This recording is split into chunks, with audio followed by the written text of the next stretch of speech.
រឿងផ្ទះឈើចាស់ក្បែរវត្តនៅជាភូមិមួយមានវត្តបុរាណមួយដែលមើលទៅស្ងប់ស្ងាត់ជ្រុងជាប់នឹងរបងវត្តនោះមានផ្ទះឈើចាស់មួយខ្នងដែលអ្នកស្រុកល្បីគ្នាថាជាកុផ្ទះខ្មោចឡង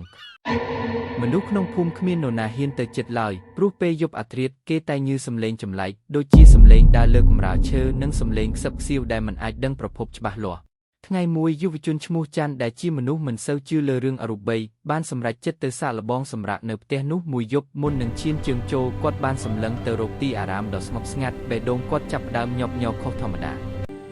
នៅពេលយប់កាន់តែជ្រៅខ្យល់បក់មកត្រជាក់ស្រេបទ្វារឈើចាស់ចាប់ផ្ដើមរបើកបុកគ្នាក្រត់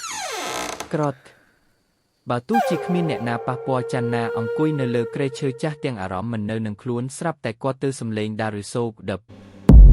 នៅលើដំបូលផ្ទះទាំងដែលផ្ទះនោះគ្មានជាន់លើឡើយរំពេចនោះភ្លើងដែលធ្លាប់តែភ្លឺក៏លត់ងឹតសូន្យឲ្យឈឹងច័ន្ទចាប់ផ្ដើមភ័យស្លន់ស្លោគាត់ប្រឹងស្ទុះទៅបើកទ្វារដើម្បីរត់ចេញតែទ្វារហាក់ដូចជាមានគេចាក់សោជាប់ពីខាងក្រៅនៅពីក្រោយខ្នងគាត់ស្រាប់តែមានអារម្មណ៍ថាមានដង្ហើមត្រជាក់ម្យ៉ាងបក់មកប៉ះកញ្ចឹងគាត់យឺតងាកក្រោយក៏ស្រាប់តែឃើញស្រីម្នាក់ច័ន្ទចង់ស្រែកតែគ្មានសម្លេងចង់រត់តែជើងទាំងពីរបោះជំហានមិនរួចភ្លាមនោះសម្លេងងគាំងវត្តក៏លាន់នៅឡើងយ៉ាងខ្លាំងបួង